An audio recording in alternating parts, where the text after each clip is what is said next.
I want to talk about Gonzalo Lira. He's an American Chilean citizen who has been in Ukraine throughout the length of this Russian special military operation, which began in February 2022. Last year, he was detained by the SBU for making videos critical of the Ukrainian government and its Western backers. He was under a form of house arrest, I guess you could call it. He was able to travel throughout Kharkov, I guess. And then this year, he was very publicly arrested. SBU agents in battle gear carrying war weapons dragged him out of his apartment. They made a very public spectacle out of all of it, and then he disappeared. And presumably, and as it turns out, he was in jail that entire time, awaiting trial. And eventually, they let him out on bail. And just the other day, he attempted to make it across the border into Hungary to seek asylum. And he posted a very lengthy Twitter thread.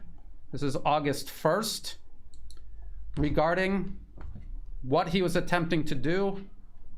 The charges against him, he provided the documents, photographs of the documents regarding the charges against him, and he described the conditions in prison, which included torture and extortion, which should surprise nobody. This is what Ukraine is notorious for, as one of the most corrupt countries on earth. Since then, he has not been heard from publicly. It's to be assumed that he did not make it across the border and that he is still at the mercy of Ukraine's security services. U.S. State Department is well aware of his first arrest. And now, thank you to the gray zone, they are well aware of his claims that he was tortured in prison and that he is seeking to flee the country to escape these politically motivated charges. Prosecutor with the gray zone. So back in May, I asked you about Gonzalo Lira. He was the U.S. citizen arrested in Ukraine for posting dissident content online. And you told me the State Department was aware of his arrest in May. And we learned last night through a series of tweets by him that he had been tortured in the Ukrainian prison. And he was now on a motorcycle with a broken rib trying to flee to the Hungarian border. And so I'm wondering, if this is true, given the State Department knew of his arrest and his detention, how has this been allowed to occur? We have a U.S. citizen being detained and perhaps tortured in the prison of one of our strongest allies. Well, you lost me with the perhaps and the if this is true. I think I'd want to verify those reports before I commented on it. Alex, go ahead. Alex, go ahead. Is the State Department investigating? I just want to verify anything before I comment. Go ahead, Alex. Yeah. Now, we all know that if it was Russia accused of doing this, the U.S.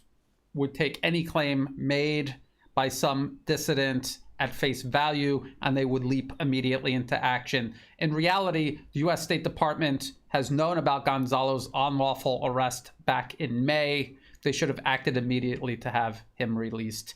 This whole issue of whether or not he was actually tortured shouldn't even be a question that needs to be asked. I want to talk about the charges now. Again, he provided the documents, photographs of the documents, and if you zoom in, you can see quite clearly that this has nothing to do with any sort of actual crime. It's about the manufacture and distribution of materials containing justification recognition as legitimate denial of the armed aggression of the Russian Federation against Ukraine, which began in 2014, as well as justification recognition as legitimate of the temporary occupation of part of the territory of Ukraine. In other words, for having a political opinion. That is why they arrested him and why he faces a lengthy jail sentence. And if you look at some of the other documents that cover the supposed evidence of his crimes, you can see that they're all links to his YouTube videos. And I want to refresh everybody's memory. The Kharkov Oblast Prosecutor's Office, that's what it says right there, they put a video up about 2 months ago, right after they arrested him, and they provided clips of the supposed crimes that he committed. Let's listen in again. Vladimir Putin, he is, for all intents and purposes, what you would call an ethnic nationalist, but he's not an imperialist, the Kiev regime. I'm telling you right now. These people are neo-fascist, neo-Nazis. The West is the one puppeteering Zelensky, right? The Kiev regime also constantly shouting the regions of the Donbass. 16,000 people died after 2015 up until the start of this conflict. 1,000 children or 800 children were killed. He's talking about the presence of Nazis in Ukraine, which is a fact. He also talked about the Ukrainian government shelling the people of the Donbas region since 2014. Also a fact. As a matter of fact, I want to show you how even the US government, Ukraine's chief sponsor in all of this, has admitted that there are indeed Nazis in Ukraine, that it's such a problem they had to custom tailor their legislation because of it. This is House.gov, Congressman Ro Khanna. This was in 2018. Congress bans arms to Ukraine militia linked to neo-Nazis. They mention the Azov battalion, and they use the term neo-Nazism. It's unacceptable, and they have to make sure that none of the money that they're sending to Ukraine, any of the weapons or training that they're sending to Ukraine, make it into the hands of the Azov battalion. And the reason that it could potentially fall into their hands is because these Nazis were incorporated in their own military units within the Ukrainian armed forces officially. In regards to shelling the Donbas region, we have this from Human Rights Watch. Human Rights Watch is another Western-based, Western-centric so-called human rights group that has been a champion for Ukraine's cause throughout the duration of the special military operation. Yet this from 2014 says Ukraine widespread use of cluster munitions, government, the Ukrainian government, responsible for cluster attacks on Donetsk. That's exactly what Gonzalo Lira said. And that is the reason Ukraine itself said they arrested him for. Where is Human Rights Watch right now? Why aren't they speaking up for Gonzalo Lira? He's talking about information they themselves made public as far back as 2014. The Ukrainian government is openly admitting that this is the reason they're arresting Gonzalo Lira. Why isn't Human Rights Watch at the forefront calling for his release? Again, because it is an organization that hides behind human rights advocacy, uses human rights advocacy as a means of advancing U.S. foreign policy objectives. It does not actually stand up for human rights. So this is unacceptable. The U.S. State Department was well aware of his situation, and they've very clearly, deliberately decided not to do anything about it if they weren't directly involved in it. And one last thing I want to talk about are people accusing Gonzalo Lira of being some sort of SBU asset, that they only would have let him out if they had some sort of plan for him to go out and discredit the alternative media or to collect information from the alternative media, that they've killed people for doing far less than what Gonzalo Lira was accused of, and they would more than happily kill him unless he was an SBU asset. Tracking down this claim to its original source, you will find that there is no evidence at all to substantiate it. It's based entirely on speculation, driven by very flawed logic. The SBU arrests people in Ukraine every single day for exactly what Gonzalo Lira did. And they're not killing them all. They parade them in front of the media, and then they throw them to the bureaucracy, which is extremely inefficient, corrupt, and incompetent.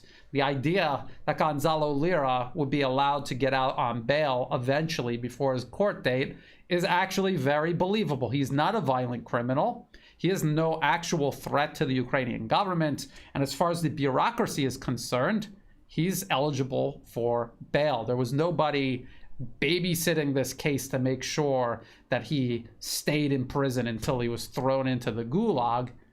They got their value out of him by parading him in front of the media. That was the whole purpose of arresting him. And he served no use afterwards. Now people are saying, well, he was out on bail, and now he made this video right before crossing the border. Why would he do that? Because Gonzalo Lira is a human being. He was scared.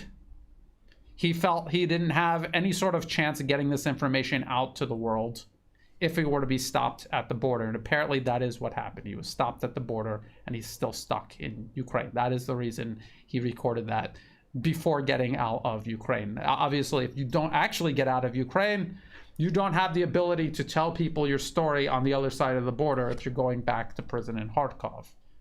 Common sense.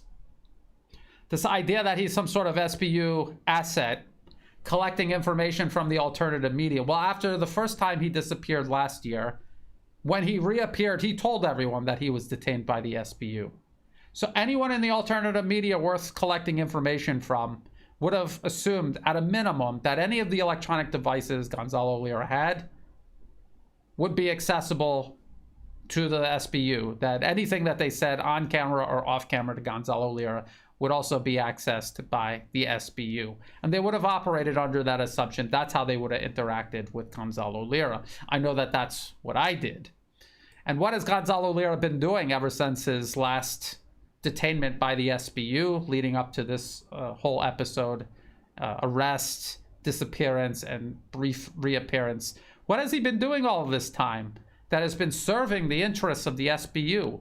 He's been organizing roundtable discussions, bringing people from across the public and political spectrum to draw attention to the crimes of the government of Ukraine and their Western sponsors. He's helped merge audiences together. He's created collaborations between different people who wouldn't have met otherwise, who are now off collaborating elsewhere.